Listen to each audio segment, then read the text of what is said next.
complete. From this point forward, it's do or die for all. It's mid-November. The leaves are finally starting to change on the trees in South Louisiana, and with that, the start of the high school football playoffs as well. The true road to the Dome starts now, and so does postseason Sportsline Friday night.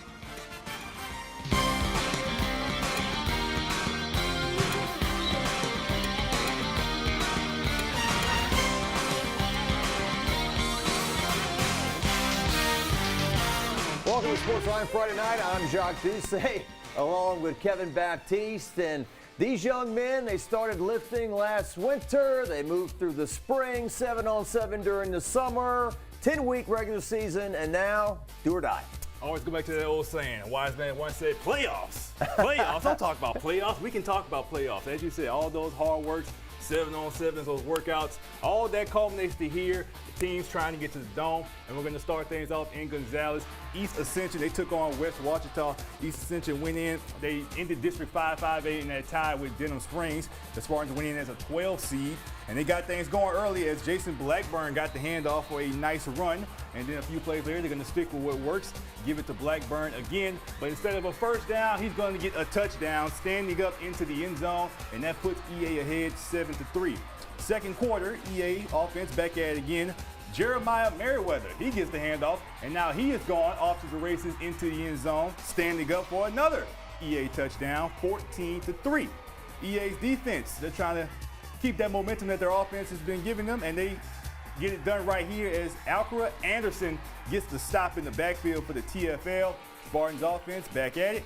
J.J. LaBeouf throws the screen pass to Blackburn. He follows his blockers, makes a juke going down the left sideline. He's going to get brought down by a host of white jerseys, but not before a big first down pickup. That puts EA inside the 20-yard line, and that leads to this guy, a former Sportsline Player of the Week, and LSU commit Bryson Martinez takes it in for the touchdown. That made it 21-3 Spartans.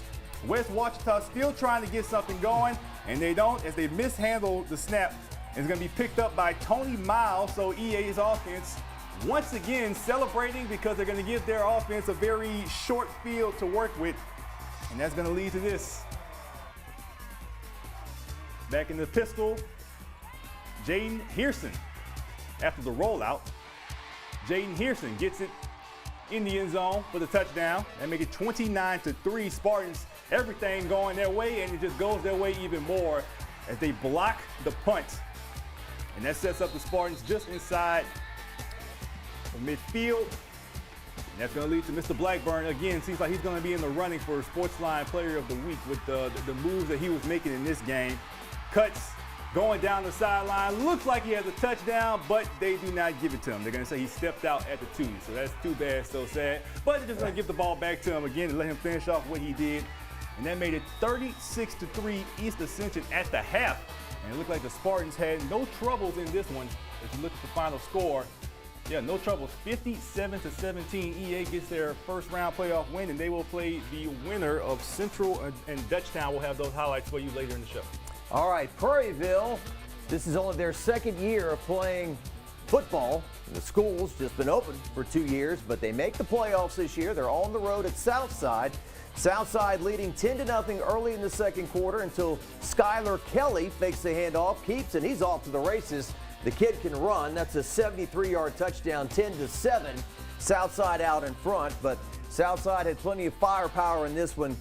Colby Broussard, you saw him go in motion, then he takes the pitch, and he's into the end zone for the 21-yard touchdown, and Southside leading 17-7. Justin Williams, then he takes the ball, and he sprints straight up the middle. Kind of looking like Marshawn Lynch with the hair flying out the back of the helmet there. 56-yard touchdown, 24-7. Sharks at the half. Hurricanes fighting in the third quarter. Ivan Sanders, he breaks off a big run. He fumbles, but the ball goes out of bounds. And that leads to number 9 on our roster, Eric Williams, the short touchdown run to make it a 10-point game, 24-14. But way too much Southside in this one tonight. Justin Williams again, this time to make it 31-14, and Southside, they poured on 52-14. But congratulations to Mike Schmidt and his staff doing a great job this season. They figure to only get better. Yeah, real good season for Prairieville. Those boys are definitely building something out there.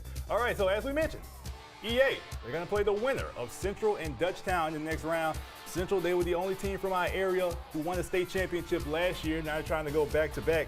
And they got down to the nitty-gritty here as Max Gassiat is going to hit Keithan Womack for the touchdown. Extra point was no good. That made it 6-0 Central. Their defense got a stop. Offense back at it again. After another long drive, long march down the field, they get the handoff to Marvin Joseph, who runs down the sideline and gets knocked out of bounds, but that does move the chains. A few plays later on a 4th and goal at the 1, Brody Naps, wearing number 43 tonight, runs in the touchdown. Another 2-point conversion was failed, but 12-0 Central, still up by 2 scores, so they still got it going. Moving to the second quarter, a 3rd and goal for Dutchtown. Owen Fletcher tries to run, but he's going to be stopped by Alexander Stewart. The Griffins have to settle for a field goal, so 12-3. That doesn't stop the Wildcats offense from thriving as Gassiat passed to backup quarterback Ja'Cory Platt for a first down. How about that? And then later in the drive, it's another touchdown run for Naps. So 19-13 Central up big over Dutchtown. So let's see how the Griffins respond a little bit later as it's Fletcher. Keeps, finds a crease, going, makes a move, brought down, but it was a nice little, 30-yard pickup, so move the chains. Later it's 4th down, 4th and goal. Fletcher is going to throw, takes a big hit, and that pass is going to be dropped into the hands of Zach Dotter for the touchdown. So 19-10, Central still in front, but Dutchtown still fighting. Now it's a 3rd down. Dutchtown trying to cut into the deficit. Clay Walker-Vice, his pass is going to be incomplete after Camden Rankin lays the big hit. Dutchtown back to punt, but that's going to be blocked. Lane Billings gets his hand on it. Mike Garrett falls on it. They give him a touchdown? They give him a touchdown? No, he wants a touchdown, but they didn't give it to him. All right, but hey, you still made a good play, big fella, all right? Still get a good play. And it's going to be Gassett, the QB sneak for the touchdown, finishing off the block punt. 32-10 Central at the half. Final score in this one, 52-24 Central. So in the next round, it will be Central and East Ascension. How about that? Oh, man. Talk about a dynamite second-round playoff game. That guy's like Gassiat. You score touchdowns all the time. He's 2 inches away, the guy, on the block punt. He wanted that block punt He touchdown. wanted that. All right. But his team won. Victorious. All right, we're just getting started on Sportsline Friday night. We have cameras all across South Louisiana. Stay right there.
The Brusly Panthers at home to open up postseason action, playing host to Albany. Young Andre Champagne with all of your highlights this evening. Hochschooler and Brusly, they watch as senior quarterback Drake Vincent wasted no time in the second half, hitting Patrick Gales for a touchdown to make it 32-0 Panthers. They were in control, as you could see. The Panthers would get the ball back after the Hornets would go 3 and out, and they're back to work. Patrick Gales would take the handoff, and the 100-meter track and field champion shows off his speed. This guy's been making plays all year. Dynamic player. 39-0 Brusly out in front. Lots of defenders have watched Patrick Gales run right past them. On the ensuing drive, Albany quarterback Jake Milton, he drops back to throw, trying to make something happen, but Dervin Richard and the Panthers, they make the interception, and this was a pretty dominant opening victory, 42-6 the final. As you can see, Brusly 10-1 on the season, having quite the 2025 so far. All right, sticking to the west side, about 15-20 minutes down the road, Plaquemine playing host to Livonia. This evening, the Green Devils would start in great field position after a big kickoff return, and that's when Brennan Miles would drop back to throw. A beautiful pass to Dejan Bologna to make it 6-0 after a failed 2-point try. Always hype. Always hype. That's right. Hey, man, you live for this stuff you wait for it all summer here. All right, the Green Devils would get another touchdown later in the first quarter. Livonia would try to cut the lead as quarterback Cam Carter launches it deep, but it's intercepted by Rustin Grace, and he would take it back a bit, and Plaquemine is set up in great field position. The Green Devils would cap off the drive to here. Austin Young Jr. would find a hole, cut it to the outside where he'd break free for the long score, and Plaquemine would have no trouble in this one this evening. 55-0, the final score. So another team that's 10-1 now, Plaquemine and Brusly. Wow, some good football out there. All right, and Plaquemine will play Walsman in the next round of Division II non-select. Let's go to Division II select. St. Michael, they hosted Loranger. First ever playoff game in Warrior Stadium, brand new, looking all nice. First quarter, Warriors just outside the red zone. Nathan Contine gets the handoff and gets dragged from his jersey, almost a horse collar, but they don't call it. But still a first down, sets them up inside the 5. They might as well let Contine finish it off. Muscles away into the end zone for the touchdown. 7-0, St. Michael strikes first. Second quarter, Loranger is going to drive all the way down with a goal-to-goal situation. And Cooper Flanagan finds his target, middle of the field, Tidarius Holland for a touchdown. But the extra point was no good, so St. Michael is still in front 7-6. Next drive, on a third down for St. Michael, Boogie Leviston rolls out. And check out this catch, Jock.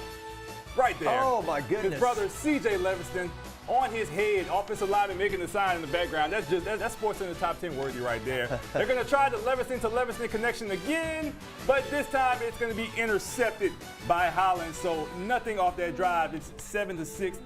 Warriors still in front at the half. On their first drive of the third quarter, St. Michael actually had a touchdown called back. So after season one field. Yeah, St. Michael had a touchdown call back on their first drive, but it's no good because Boogie is going to hit Johnny McCarty a few plays later, and McCarty's going to throw a stiff arm. He's off to the races to get it back. 73-yard touchdown, making it 14-6 St. Michael, and they're going to flash those LED lights, man. I'm telling you, Jack, that stadium looks real nice. And then after a turnover on downs, here goes St. Michael again. Boogieing, tip pass to his brother, CJ. Dodges off would-be tacklers, throws a stiff arm, runs from one side of the field to the other side of the field, and it's just a foot race that he's going to win. That's a touchdown, 21-6. St. Michael goes on to win 35-12, and they will face E.D. White in the next round. So just a whole bunch of Boogie, C.J. Leviston highlights. They're going to talk about that tonight. By the way, Brusly will meet West Feliciana in the second round. We'll check in with the Saints, have their highlights, and much more coming up.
leg, take you back to last night. St. John, they hosted St. Mary. The Eagles going in with one of their best years in school history and hosting a playoff game for the first time since 2011. The Tigers tried to take a deep shot on their first drive, but that pass is going to be intercepted by Tyler Edwards inside the 5-yard line, just 5 minutes to the game. St. John punted, and St. Mary's will add a field goal, so 3-0. The Tigers would march down inside the red zone, and Johnson runs a play-action pass to Dennis Morgan for a touchdown and make it 10-0 St. Mary's. So, second half, St. John trying to keep their season alive. They start the second half with the ball. Edwards flings a pass to Daniel Broad, and Broad turns up down the right sideline, gets knocked out of bounds, but not before a first down at the 25-yard line. A few plays later, Edwards looking for a running lane, can't find one, so he creates his own, just cuts back to the other side, and he wins the race to the pylon for the touchdown. 10-7, Eagles still trailing, but fighting. And the teams would trade possessions away, but St. Mary's is going to hit them right here with a little trickery. Johnson to Chalin Gandy, double pass, and Gandy hits Cole Yoke for the touchdown.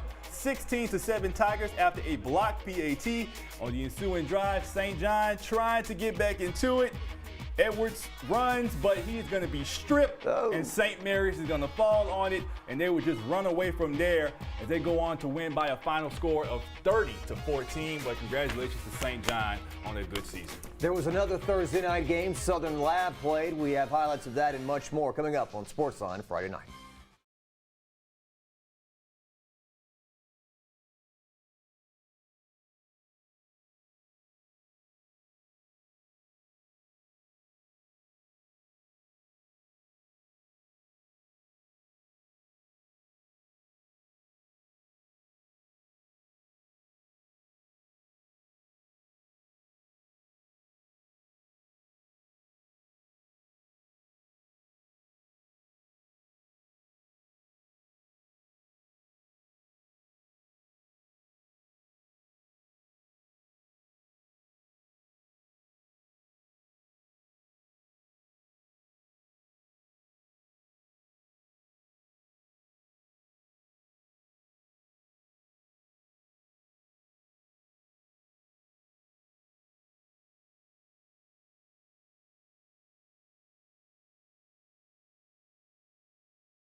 Welcome back to Sportsline. Typically, it's the blue and gold LED lights at Mumford Stadium, but last night it was the green and gold for Southern Lab as they took on Central Catholic in Division 4 Select. First quarter, the kids get going as Jerry Bodley is going to hit Jace Wright for the first down. And a few plays later, they're going to stick with that pass game, short pass game at that. Bodley throws the screen to Anthony Weatherspoon. He gets to the end zone with no issues. And then he's going to, you got to show the S, reveal the S. There you go. 2-point conversion was good. 8-0. Kittens get on the board first. Central Catholic trying to get something going with their run game, but the Kittens defensive line is not allowing it. They get it right back to their offense. And Bodley is going to give a little handoff to Logan Dolphin. breaks a few tackles. Nice little juke, gets taken down, but not for another first down pickup. They're going to run another handoff, but to the wide receiver. A little jet sweep to Weatherspoon. Gets to the outside, going down the sideline, and he gets dragged into the end zone for the touchdown. 14-0 Southern Lab. The cheerleaders are loving it, as they should be.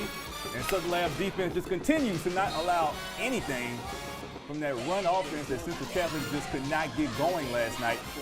But one thing that was going was the Southern Lab offense as they continue in the second quarter. This time it's Kendall Johnson making his way into the end zone for the touchdown. 22-0. Southern Lab wins 48-6. They will face Ouachita Christian in the next round. All right, Southern Lab's district rival Kentwood, they were at home. They were facing Vermilion Catholic. Kentwood went in on a 3-game win streak, and they had to lead 16-7 in the third quarter. And they're looking to add to it as Amite Jr. hits Chance Briggs for the first down. Then a few plays later, that sets up a handoff to Richard Otis Jr. up the middle, no issues. 22-7, Kentwood looking good under the water tower. Vermilion Catholic, though, they're not going out without a fight as Luke McLean gets the sweep. Bounces to the right side, gets taken down, but not for a first down. And after the run game, they're going to throw it a little bit. Right down the middle, William Simon to Michael Molaire for the touchdown. The two-point conversion was no good, so 22-13. Still a two-possession lead for Kentwood. And they're going to add to it some more. Bickham Jr. to Briggs. First down, move the chains, and then do what you did last time. Hand the ball off to Richard Otis Jr. up the middle for the touchdown. 28-13. Kentwood, that ends up being the final. They will be at Ascension Episcopal next week. The second block of our show is coming up. Of course, we stream the entire show on our streaming platforms. Highlights of schools like Zachary, Sandoval, North Iberville, and West Feliciana. All coming up. We take you to 11 o'clock.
Welcome back to a playoff edition of Sportsline Friday night. Kevin Baptiste alongside sports director Jock Ducey. Jock, we already showed a few teams from District 5, 5A in our first block, but there's another one. They had to make a long trip up north. Yeah, I had to go all the way up to the Monroe area. David Oliver and the Sandoval Gators have scored a lot of points this season. It kind of looks like Ohio State from a distance, that logo there, but it is not. Ouachita Parish, they're hosting a playoff game for the first time since 2021. Strong defense ruling the first quarter. Close as any team to points. As Ouachita would eventually get things going, but they would doink a field goal. And then Montreal Connor. Kevin Whitlock over the top. And then the ground game here. MJ Dade jukes the defender. It was 7-0. Lions on the board first. Gators 3rd and 2. Cooper Babin rolls right looking downfield, but Wydell Clark was following his eyes and picks it off for his first interception of the season. Ouachita would go 3 and out, but a 70-yard punt return by Trey Johnson sets up Sandoval at the 1-yard line. Babin takes the pitch. That's a mistake. O.D. Fremont lays the hammer, his 7th tackle for loss. Then Connor secured the high snap, pulls it down himself. 20-yard score, his 11th rushing touchdown of the season. Over 2,200 yards of offense this season. Ouachita up 14-0. But Sandoval, a 4th and 5 from the 35 with 1 minute left. Babin drops back and drops it in the bucket to Tyrone Springs. Beautiful play down to the 2-yard line. Babin punched it in from 1 yard out. And then you take a look. Jordan Hickerson, a 37-yard touchdown run to tie things up. Lions add a field goal to take a 3-point lead. Ouachita defense forced another turnover. Connor dumps it off to Cam Allen. The 6'1", 313-pounder makes the defender pay. And then Connor on the keeper, 15-yard touchdown, a 75-yard drive there. Gators a 4th and 3 at the 32. Babin was killer tonight with his legs. Finds the edge, makes a defender miss. That is a 32-yard score by Babin to cut the lead to 24-21 with 5.5 minutes left to go. All Lewis squad has to do is run out the clock. MJ Dade and Connor do just that. And Sandoval, they fought hard on the road.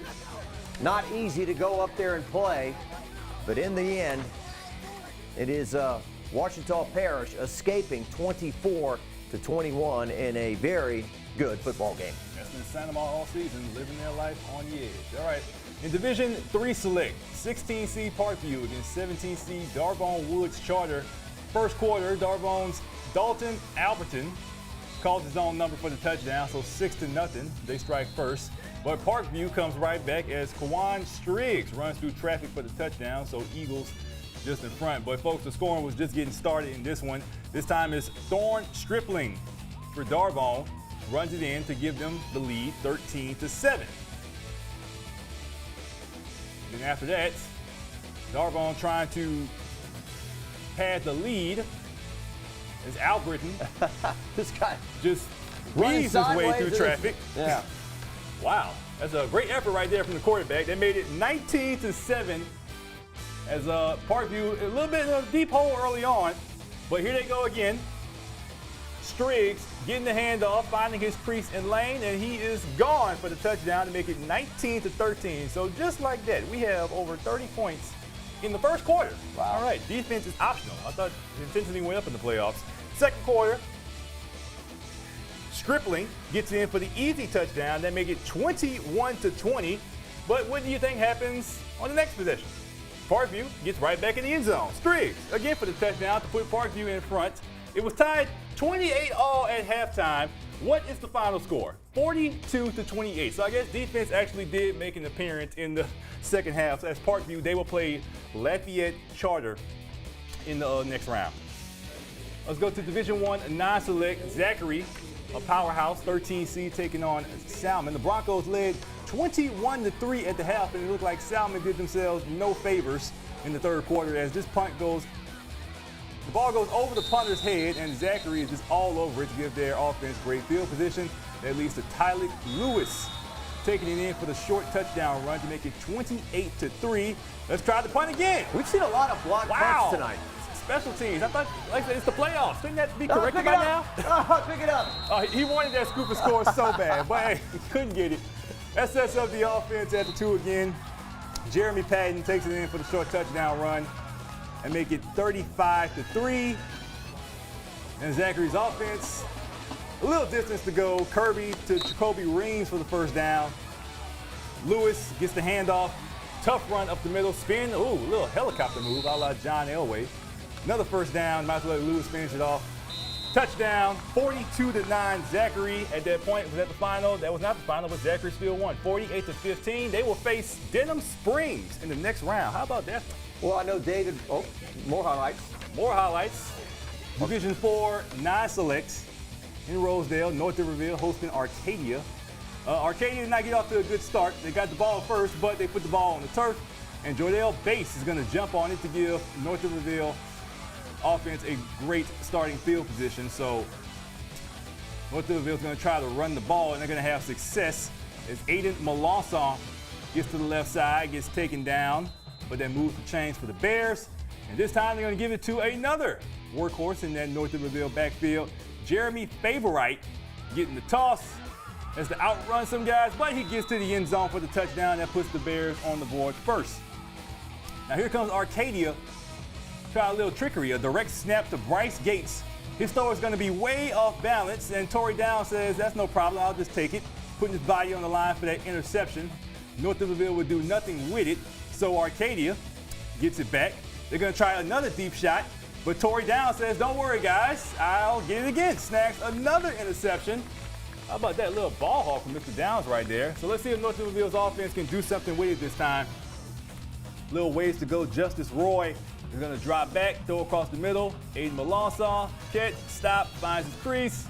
Still running, shaking off defenders, trying to get to the end zone, throws a man off, still going. Oh, I like that. Just strong physical running right there. Stopped just short of the end zone.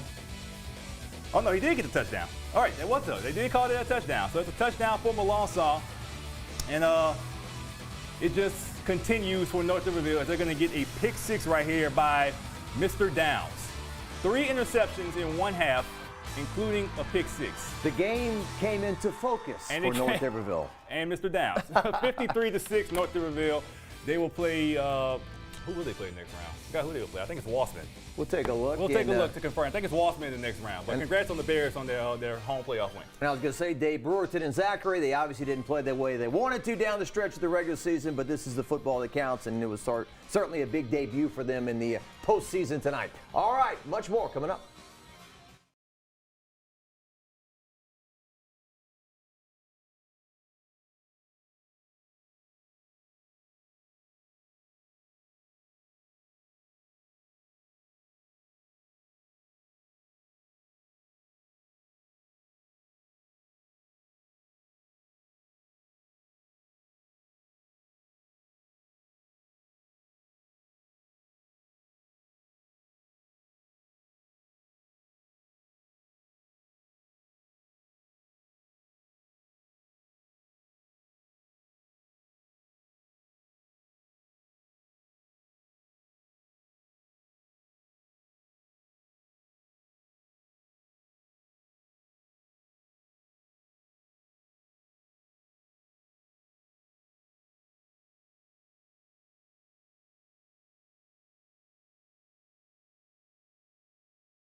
Quick correction, North Iberville will play Elton in the second round of the playoffs, so save the email. All right, here we go. West Feliciana playing host to the Bossier Bearcats, and to get the game started, it'd be Brooks Abear throwing the ball to Tony O'Sullivan, who refuses to go down till he's at the goal line, and then Janoris Anthony finishes off the drive from the Wildcat formation to make it 7-0. Next score of the game would be Bossier's Montreville Lewis, who would keep the ball himself, scrambling for the 37-yard touchdown, 7-6 after the failed two-point conversion. The West Feliciana student section showing out tonight for the postseason. Later on in the game, Brooks Hebert finds Tyler Jolia on the go ball and put the Saints at the goal line here. 4 plays later, it's Brooks Hebert keep the ball himself, dumping the ball to Ian Hills. He mauls the defense to make it 28-6. And then Bossier, they try some creativity, but you saw the interception by Jamar Neely for the touchback. And then Brooks Hebert, the beautiful loft to Tony O'Sullivan to make it 35-6 at the half. And our intern Abe Martin capturing those highlights as it was 49-6 Saints. All right, let's go to division. Oh, false start by me. All right. Eastvale, they take on Delcambre in this one. First quarter, Eastvale got it going as Caden Wilson is on the carry before being taken down. And that's going to lead to another running back, Michael Cannon, into the end zone for the touchdown. Two-point conversion was good, made it 8-0 Eastvale. So after the dancers do their thing, Delcambre couldn't get anything going. So here goes Eastvale back at it. Ryan Moore taking the handoff into the end zone for the touchdown. Two-point conversion was good again, so that made it 16-0. And that means push-ups for the mascot, all right? You gotta get bulk, you gotta get a little stronger, all right? Get that body right. Delcambre's trying to get something going again, but again, Eastvale is having none of it. It gets the ball back to their offense. Cannon is gonna throw a pass underneath to Ryan Moore, who shakes off defenders and makes a nice run for the end zone. Two-point conversion is good, 22-0. Eastvale having the ball. Oh, not the BTA, not the BTA guys. Come on, I'm not gonna say what that means, but y'all get the gist.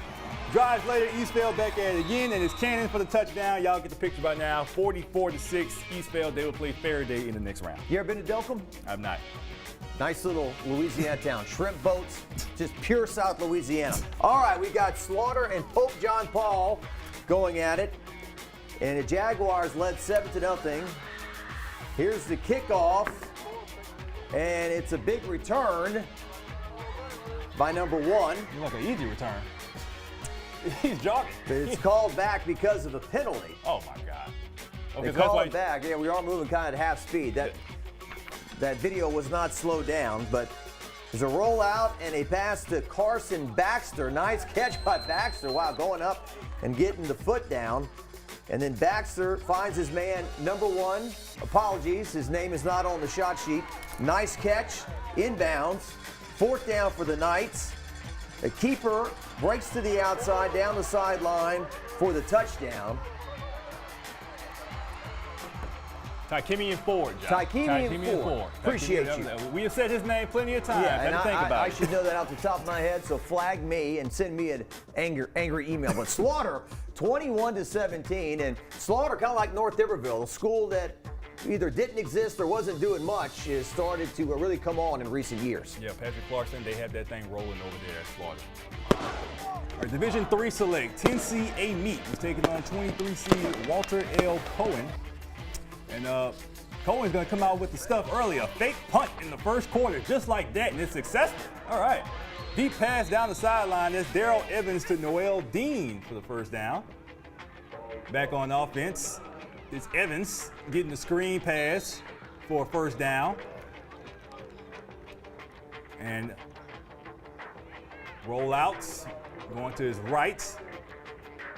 It's P.J. Smith getting it in the corner of the end zone for the touchdown. Two-point conversion was good, 8-0. Walter L. Cohen strikes first. I want to say North Texas with those uniforms, but yeah. I mean. Spearmint green there. Right, mean green, baby. All right, Amite, trying to get something going. Drew Palmer dodges a bunch of tackles before going down. And this time Palmer rolls to his right, finds his target. That's Kyle Ard. Ard cuts up field. And he is going for the touchdown to make it 8-6, the two-point conversion coming up. And even though they're gonna, after the handshake, long handshake. Oh, it's a fake field goal, fake PAT. Did they get it? Did they get it? Hey, there you go. Palmer to Osvaldo Razo for the 2-point conversion. All right, they must have got Amite going because they won 59-20, and Amite will play Lafayette Renaissance in the next round. We are on the stretch run of Sportsline Friday night. It's the opening week of the high school football playoffs. More action coming up.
Welcome back to Sportsline Division II non-select Lutcher. They were hosting Iota. And Lutcher getting to it early as Timmy Charles hands to Demilion Joseph. And he goes untouched. Seems like nobody wanted to tackle him. Easy touchdown, 7-0. Lutcher scores just like that as the Bulldog gets his dedicated airtime per usual weekly. Lutcher's offense gets back to it. Ashton Stark gets the toss. He has reservations for 6. That's a touchdown, 14-0. Iota's going to try to get something going. Landon Paget is going to get the catch, but he's going to be knocked down. That's a fumble, and Lutcher recovers. So their offense back to it. Charles, keeper, takes a pop, but that's still a first down. Move the chains. Same drive. Coy Ruiz in at quarterback. He calls his own number for the touchdown, 21-0 Lutcher. Seems like they had no problems in this one. What's the final score in this one? Lutcher goes on to win 49-7. They will play Franklin in the next round. Donaldsonville playing host to Westlake this evening. It was 12-0. Oh, that trip out. Donaldsonville at the half. I love it. All right. I love it. In the third quarter, Donaldsonville quarterback Skylar Garrison with the deep pass to number 8, Donald Brown. The big run and the touchdown, 18-0. Donaldsonville out in front. And the cheerleaders enjoying that, looking good with the letter lady jackets, I guess you call them, letterman jackets. Late in the fourth quarter, Westlake's quarterback Brody Anderson goes deep to Isaiah Jordan, but Donaldsonville's Zaylen Paul kicks it off and has a big return after that interception. There's a flag thrown. Perhaps that was on the return there. But the next play, Skylar Garrison goes deep to number 8, Donald Brown, for the first down. Beautiful play there. They trip him up just before he scores. Garrison hands off to Quentin Dabney. He stopped at the line, goes nowhere. But with time running out, Donaldsonville takes a knee. Victory formation. Victory is ours. 18-0 the final, so a shutout for the Tigers in round one. How about that for Darnell Lee and company? All right, this is a game we cannot get to. Well, they're not worth favor for our local team as Episcopal put up a fight, but they fall to De La Salle 45-14. Congrats to Travis Blues on company on a good season. Yeah, Knights fans won't be upset with us for not showing highlights of that game. East Ascension, as we talked about at the top of the show, all over West Ouachita by 40. Other scores to tell you about. We told you about Central.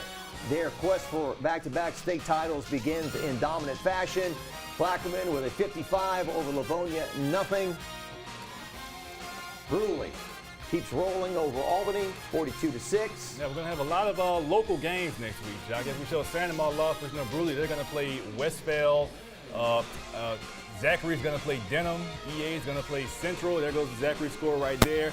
Yeah, we're going to have our work cut out for us next week in the 2-2-5, right? Yeah, no doubt about it. Take a look at those brackets. And, of course, Sportsline Friday night will continue to roll on through the playoffs. We got a month to go before you can get to the Superdome, so catch us next week right here, same time. Good night.